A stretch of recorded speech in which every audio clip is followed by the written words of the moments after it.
সুদে টাকা লেনদেনের মতানৈক্যকে কেন্দ্র করে কাছাড়ে মারপিটের ঘটনায় এজাহার দায়ের। বেআইনিভাবে সুদে ঋণ দেওয়া ব্যক্তি সুদের টাকার জন্য দলবল নিয়ে ঋণ গ্রহীতার উপর হামলা চালানোর চাঞ্চল্যকর অভিযোগ সামনে এসেছে। অভিযোগের ভিত্তিতে তদন্ত শুরু করেছে রাঙ্গিরখাড়ি ফাঁড়ি থানার পুলিশ। হাইলাকান্দি শহরের কলেজ রোড এলাকার বাসিন্দা সঞ্জীবন পুরকায়স্থ শারীরিক হেনস্থার অভিযোগ এনে মামলা দায়ের করেছেন। পীড়িত সঞ্জীবনের অভিযোগ অনুযায়ী গত 29 জুলাই 2025 তিনি শিলচরের বাসিন্দা অভিযুক্ত অনিমেষ পালের কাছ থেকে 5% সুদে হারে টাকা ধার নিয়েছিলেন এবং 11 এপ্রিল 2026 সেই টাকা সুদসহ সম্পূর্ণ পরিশোধ করেছেন।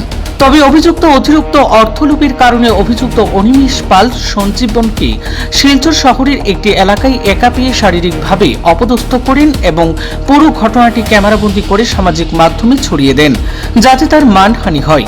এই ঘটনায় পীড়িত সঞ্জীবন 20 এপ্রিল 2026 শিলচরের রাঙ্গিরখাড়ি পুলিশ ফাঁড়িতে একটি লিখিত অভিযোগও দায়ের করেছেন। আমার নাম সঞ্জীবন পুরকায়স্থ।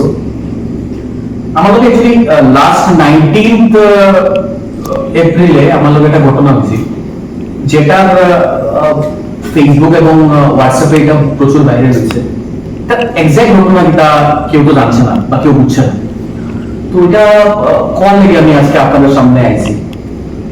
29 জুলাই 2025 এর ঘটনা, 29 জুলাই 2025 লাস্ট ইয়ারের ঘটনা। আমি একজনের কাছ থেকে 40,000 টাকা লইছিলাম, যে আমার পাড়ার মানুষ। তার নাম মানে হেড মানে যার কাছ থেকে লইছিলাম, হাজবেন্ড নাম হইল অনিমেষ পাল, যার নামে এফআইআর করছি। তার ওয়াইফের কাছ থেকে আমি 40,000 টাকা লইছিলাম উইথ 5% ইন্টারেস্ট, মানে 5% করে আমি তাকে সুদ দিতে আসতাম প্রত্যেক মাসে। তো যেহেতু আমি টাকা 40,000 টাকা লইছিলাম, তো লোয়ার করে আমার টোটাল 58,000, মানে আমার ইন্টারেস্ট যদি আমি গুনি আমার 58,000 হয়। আমি 57,000 টাকা তাকে আমি রিটার্ন করে দিয়েছি। রিটার্ন আমি করছি 11 এপ্রিল 2026, মানে যখন আমার 9 মাস কমপ্লিট হয়েছে। আমি তাকে 32,000 আমি তাকে অনলাইন পেমেন্ট করছি এবং আমি 25,000 ক্যাশ দিছি, যেটার মধ্যে 500 টাকা আছে 34টা এবং 100 টাকা আছে 80টা।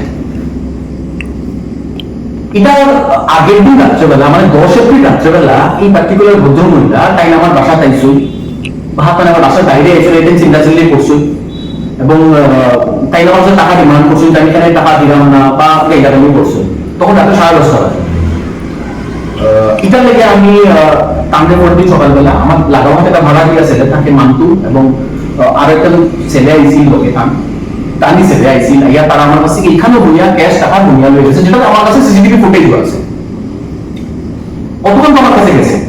যাওয়ার পরে 17 এপ্রিল, মানে যখন আমি টাকাটা বলছিলাম 29-এ, তখন আমি তাকে 1 লাখ টাকার একটা চেক দিছিলাম। আচ্ছা দাদা, ভদ্রমহিলার নামটা কি? ভদ্রমহিলার নাম হলো লিপিরানী দাস। আর ভদ্রলোক হলো অনিমেষ পাল, মানে অনিমেষ পাল। ভদ্রমহিলা চাকরি করেন পিটারপুরে। আচ্ছা, শিলচর পিটারপুরে চাকরি করেন। হাইলাকান্দি আমার পাড়ার মানুষ। আমি টাকা গুড সেন্স লইছিলাম, তাই আমার বলছি 5% করে ইন্টারেস্ট দেওয়া হইতো। তো 5% করে ইন্টারেস্ট তো হয়, আমি টাকাটা রিটার্ন করে দিয়েছি 57,000। বাট এরপরে কিটা হচ্ছে 17 এপ্রিল সব টাকা রিটার্ন করার পরে আমি আমার কাছ থেকে যেহেতু 1 লাখ টাকার একটা অনিমেষ পালের নামে তারা একটা আমার কাছ থেকে চেক নিয়েছিলাম। চেক কিন্তু আমার কাছে নিচ্ছিল, নেওয়ার পরে আমি 70 এপ্রিল তাদের আমার দেখা হয়, মানে অনিমেষ পাল ভদ্রলোক আমার দেখা হয়। তাই আমরা বলছিলাম যে চেক তো পাইতে নাই, 15% করে ইন্টারেস্ট হতো, টাকা তো দেওয়া লাগবে, এটা করে বাইরেও বলি। ঠিক আছে, 19 এপ্রিল তারা আমার লোকে আমার ফোন করে বলছে তুমি আমার লোকে দেখা পাও। তো আমি যেহেতু আমি যখন থাকি এখানে আমি দেখা করতে লেগে আইছি, আবার পরে আমার লোকে দেখা হয়েছে, ভিডিও একটা তারা বানাইছই, আমাদের বাজেভাবে মাইকদোর করছই, যেটার লেগে আমি এফআইআর দিছি। আর আমার পকেটে 12,300 টাকা আছে, এটাও তারা আমার কাছ থেকে নিছই। অ্যাপার্ট ফ্রম দ্যাট তারা করছই কিটা যে আমাদের চেক ঘুরে দিছি না, এবং যে তুমি যদি চেক করে তুমি তোমার যে কেস দিছো তুমি যদি উইথড্র না করো, তো তোমার আজকে ডেটে যে অবস্থা থেকে বাজে অবস্থা তোমার আমরা করব। এটা একটা গেছে। রাঙ্গিরখাড়ি পিএসও বিস্তারিত গেছি, আমারে তারা এফআইআর আমি লঞ্চ করছি, আমারে তারা মেডিকেল করাইছে, তারা পুলিশের গাড়িতে আমি গেছি, আমি এফআইআর লঞ্চ করছি, রাত্রেবেলা আমার সব হয়েছে। তারা খুব কোঅপারেটিভ, তারা খুব ভালোভাবে আমার লগে ব্যবহার করছেন, সবটা আমাদের করছেন। সেটা আপনার লগে যেখানে ঘটনা করছে এই নির্দিষ্ট জায়গাটা কোন জায়গা? এটা তো কমলা রোড, শিলচর। কমলা রোড নিয়ার পাবলিক স্কুল রোডের একদম মুখ্য ঘটনাটা করছে, এবং এটা হয়েছে 19 তারিখ সকালবেলা 12:30টার সময় ঘটনা। আচ্ছা। আর আপনি এফআইআর করছেন কোন থানা? রাঙ্গিরবাড়ি থানা। রাঙ্গিরবাড়ি। রাঙ্গিরবাড়ি জমা করছি, তার মানে যেরকম প্রসিডিওর সব করছি। এবং আমি লাস্ট 2-3 দিন থেকে হাইলাকান্দি গোয়া, বিকজ তারা মানে বাজেভাবে মানে থ্রেটেনিং করে যে আমি এই সাইডে উইথড্র করতাম, তাই তারা আমাকে দেখিয়ে দেবে। আজকে আমার দুপুরবেলা নিমন্ত্রণ আছে, আমি নিমন্ত্রণে খাবার গেছিলাম। খাবার যাওয়ার পরে আমার এরকম একটা কন্ডিশন হয়েছে যে আমার কিন্তু 20 জন মানুষ জিজ্ঞাসা যে কিটা হয়েছে। আমার কাছে কোনো এরকম কোনো সোর্স নাই যে আমি করে কইতাম যে আমি একটা মানুষের বাইরে দিয়ে খাওয়া করতে পসিবল না। এটা কিন্তু আমি আজকে জিনিসটা করলাম। 2 নম্বর কথা হলো যে তারা যে এই জিনিসটা করছে, আমি তার কাছ থেকে বন্ধুগুলো আমার কাছ থেকে তাই গভর্নমেন্ট চাকরিয়ান, তাই আমাদের 40,000 টাকা দিছই, আমি তাই আমার কাছে সুদ চাইছি, মানে আপনার মারধর করার ভিডিওটা তারা ভাইরাল করছে, তারা ভাইরাল করছে সোশ্যাল মিডিয়া। আচ্ছা। ভাইরাল করছে এবং মজা কথা হলো আমার হাজবেন্ডের মাইন্ডে করার ভিডিও তাই নিজে আমার ফরওয়ার্ড করছে, আমার মোবাইলটা স্ক্রিনশট আছে বা যেটাও আছে আমার কাছে আছে। এটা তো তারা করছে।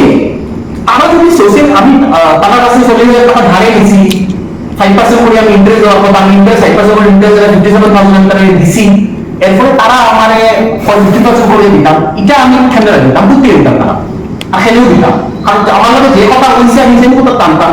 এরপরে তারা আমাকে বলছে যে তারা আমার মারবো ফিরবো, এবং মারছে ফিরছে, আপনি ভিডিও দেখতে পারবা, আমি একটা ভিডিও শেয়ার করবো বা আপনার কাছে অলরেডি আছে। এটার মধ্যে দেখা যায় আমার কাপড় ছিঁড়ে এটা করে এভরিথিং তারা আমার লোক করছে। যেমন এটা আমি থানাতেও বলছি এবং তারা বহুত কপারেট, পুলিশে আমাদের খুব সুন্দর ব্যবহার করছে, তারা সব কথা আমার শুনছে। আমার বিশ্বাস আমার জুডিশিয়ারি উপরে যে তারা তো এটা আমার বিচার আমার করো। কিন্তু আজকের ডেটে আমার যে সম্মান গেছে এবং তারা একজন গভর্নমেন্ট চাকরিয়ান হিসাবে টাইম এবং তার হাজবেন্ডের যে সুদর কারবার করে, তখন আমার টাইম বলছি তুমি মনে করতে পারতাই না যে আমি তোমার ইন্টারেস্টে টাকা দিচ্ছি, আমি বলছি না করবে। কারণ আমি আমার যে টাকা দেওয়ার আছে আমি আজকে যদি মনে আপনার কাছে টাকা দেয় টাকা ধরে রেখেছি, এত তুমি আমাদের এখানে কথা। এখন শুনুন মজার কথা, যেদিন আমার তারা মারছে তখন আমি বারে বারে বলছি যে তোমরা আমার থানা লইয়া চলো, ভিডিও তোমরা পাইবা, থানা লইয়া চলো, থানায় যদি আমারে বিচার করতো, কারণ আজকে তো পাবলিক তো আমার বিচার কথা না, আমি থানা থেকে রাজি আছি, তারা আমার থানা দিচ্ছে না, তারা আমার মাইক করছে, সব টাকা কাপড় চুইছে, এভরিথিং করছে তারা আমাদের। সোশ্যাল মিডিয়ার ভাইরাল করছে, আমার ভিডিও আমার নিজে শেয়ার করছে, আমার ফাটাইছে, আমার কাছে আছে।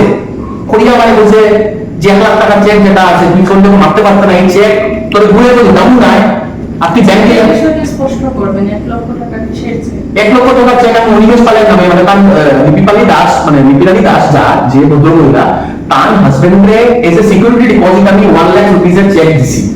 যদি আমি টাকা দিতে না পারি তাহলে 40,000 টাকা বিপরীতে 1 লক্ষ টাকা 1 লক্ষ টাকা বন্ধ, কারণ তারা তো 20% হিসেবে ক্যালকুলেশন করছে, আমি তখন ভাবছি না, আমি তো 5% এর হিসেবে ক্যালকুলেশন করছি, এটা আমার 57,000 58,000 আমি টাকা দিয়েছি করে অলরেডি। তো তুমি এখানে আমার কাছে 1 লাখ টাকা চেক নিচ্ছ এবং চেক আমার 3 ডেট আমার কাছে চেক নাই, তারপর চেক ঘুরে দিচ্ছে না। মেইন প্রবলেমটা হচ্ছে আমি যেদিন খুশি তোমার চেক ঘুরে দিলাম, এদিক থেকে আসছে 2 সেপ্টেম্বর রাত্রেবেলা টাইম আমার এই থ্রেড দিছো বাসা, আমার কাছে সিসিটিভি ভিডিও ফুটেজ আছে, থ্রেড দিছো টাকা দিলাম, আমি টাকা দিছি 11 তারিখ আমি ভাই টাকা দিলাইছি, তো টাকা তো আমি ফাইলটাও পাইতে বলছি 5% ইন্টারেস্টে টাকা আমি দিলাইছি, এবং টাকা দিয়ে দিছি আমি 32,000 টাকা আমি অনলাইন দিছি, 25,000 টাকা ক্যাশ দিছি, আমার কাছে সিসিটিভি ফুটেজ আছে। কেন আমার লোকে করা হলো এটা? আমি ওটাও দাবি জানাই না যে আমি ইন্টারেস্টে টাকা লইছি লিপিরানি দাসের কাছ থেকে, টাইম কিন্তু গভর্নমেন্ট চাকরিয়ান, টাইম পিডব্লিউডি বড় বড় হিসাবে সেন্সর তাই নাসই, টাইম তার হাজবেন্ডের নামে 1 লাখ টাকা চেক আমার কাছ থেকে লইছই, টাইম নিজে ইন্টারেস্টে ব্যবসা করাও লোকে টাইম তার হাজবেন্ডের ঢুকাইছই, এবং টাইম বলছেন আমি এটা ধরে ধরে করি না। আমার একটা সিম্পল কথা, আইন এর মধ্যে চলবো মাটিয়া লাগে, তুমি আমার এগেইনস্টে যেসব তুমি জিনিস ক্রিয়েট করছো বা তুমি যেরকম একটা সিচুয়েশন আমার বানাইছো, আমার ফ্যামিলি 1961 থেকে হাইলাকান্দিতে বসবাস করে, আমরা বালা ফ্যামিলির মানুষ, তুমি কেন কল লাগে আমরা লোকে, তুমি ইচ্ছাকৃত ভাবে আমার পরিবারের জন্য বদনাম হয় তুমি এটা চাইছো, এটা মানে এটা ভাই আমি আবেদন করার কথা না, পুরোনো কোনো শত্রুতা নাই আমার লোকে, শত্রুতা তো নাই, কিন্তু এটা শত্রুতা থেকে মানে কম হতো না, এর থেকে বেশি শত্রুতা চাই করতে পারে। আমার তো মনে হয় যে এটা তোমার টাকা লেনদেন, টাকা আমি তোমার দিলেইছি, তুই 5% চাইছো, আমি 40% খুব থেকে দিতাম, এরপর তুমি এখানে আমার বলে বলা এটা তুমি আগে যে মাঠ মারছো ফলে ফিরে গেছো এই মাঠটা, এই মাসে কি বলছো আর কোনো সমস্যা কোনো ছিল এগুলো তারা একটা জিনিস কর যে তারা ভিডিও দাঁড়িয়ে পড়াইছে, যে মানুষের যারা ভিডিও করাইছে তারা ওই কথা বারে বারে পর যে আমি আরো বিভিন্ন মানুষের কাছ থেকে টাকা নিয়েছি, রং, অ্যাবসলিউটলি রং।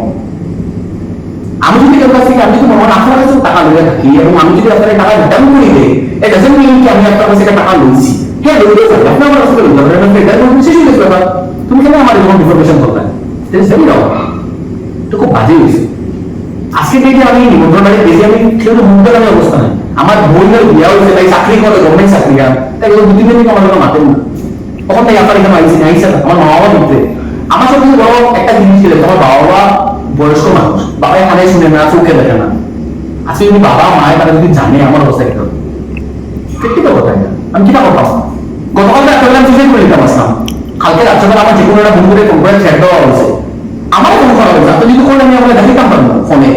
কালকে রাত্রেবেলা 11:45 তার জামাই আমার ফোন করছে দিবা, এখন রিসিভ করছি না, দেখাই নো আমার ফোন করে ট্র্যাক দিব, বাজেভাবে ট্র্যাক দেন ভাই। আমি এটা ভুল করছি, টাকা সবাই নিতে পারে। তুমি একটা গভর্নমেন্ট চাকরিয়ান, তুমি আমার কাছে টাকা নিছো, ঠিক আছে নিছো নিছো, আমি তো তোমার নামে কোনো বদনাম করছি না। 5% ইন্টারেস্টে টাকা নেওয়ার পরে তুমি এখানে 15% করলাই, আমি কোথা থেকে টাকা দিলাম? মাঝখানে তুমি নাইট করে আমার করলাই। আমি আপনার ভিডিও শেয়ার করবো, সোশ্যাল মিডিয়াতে অলরেডি ভিডিও আছে, যেটাই আপনারা সবাই জানেন। এটা তুমি কেন করলাই আমার লোক? এটা এটা উচিত হয়েছে না। আমার সম্মান করে এখন আপনি কি চাইছেন? এখন শেষমেশ আপনি কি শেষ পেশা এটা কিছু চাইলাম যে মানুষে জানুক। আমি সবার বাড়ি গিয়া সবার মুখে তোমার পক্ষে সম্ভব নয় যে আমি কিতা করছি, আমার আমার পয়েন্ট অফ ভিউ কিতা, আমি যেটা পাইছি তার কাছ থেকে এটা আমি কইলাম। আর আমি আপনার কাছ থেকে চাওয়ার কোনো বিষয় নাই, কারণ আদালতে তার রায় করবো। আমি যেহেতু কেস করছি, যেহেতু আমি আদালতের দ্বারস্থ হয়েছি, আইন আইনের মতো চলবো, আইন থেকে ভিতরে কেউ না। আমাদের আদালতের কাছে উচিত বিচার চাইছেন। 100% প্রশাসনের কাছে বিচার চাইতে চাইছি, এবং প্রশাসনে আমার যতক্ষণ দরকার আমার কপারেট আমাদের প্রশাসনে করছে। প্রশাসনে আমি ধন্যবাদ জানাই, তারা আমার সব কথা শুনছে, তারা আমার মেডিকেল করাইছে, এভরিথিং তারা আমার করাইছে।